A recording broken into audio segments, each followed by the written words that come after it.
every kid at one point says I want to become a doctor without even without even like thinking about it. They just say they do. Years ago, I knew I wanted to be a doctor and I wanted to study medicine, but I didn't know exactly what I wanted to do. I love Northwestern. It's my dream medical school. Ms. Hansen emailed me and she told me there's an opportunity at Northwestern Feinberg School of Medicine. It's free and it's a 6-week career exploration program. So I was like, it's free, I'm gonna do it.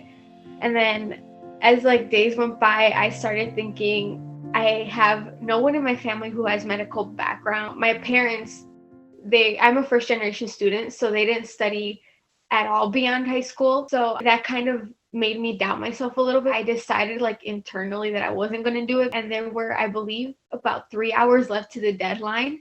And I was like, you know what? Whatever, I'm just going to do it. I don't lose anything in even trying. So I opened my Chromebook and I just started typing away. And I turned it in with an hour or so to the deadline. On the 21st at midnight, I got the acceptance letter. I couldn't believe it. And I like ran upstairs and I told my mom, I was like, can you please read this? And she's like, what is it? I was like, I just need you to read it and tell me like if what I'm seeing is right. And she read it and she's like, you got into the program.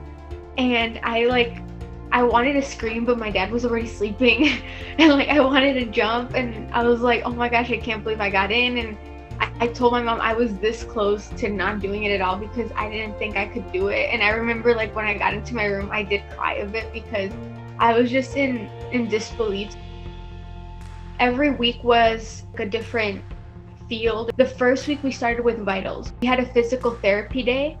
We had a day where we just talked about research, clinical ethics. That was really interesting. I didn't want it to end in a way. It was really fun to go with 2 other people from Maine West. And when it was over, I was a little bit sad because as short as it was, I learned a lot. Right now, I can't say I'm interested in one thing only because now I know that there's so much more out there and all of it interests me just as much.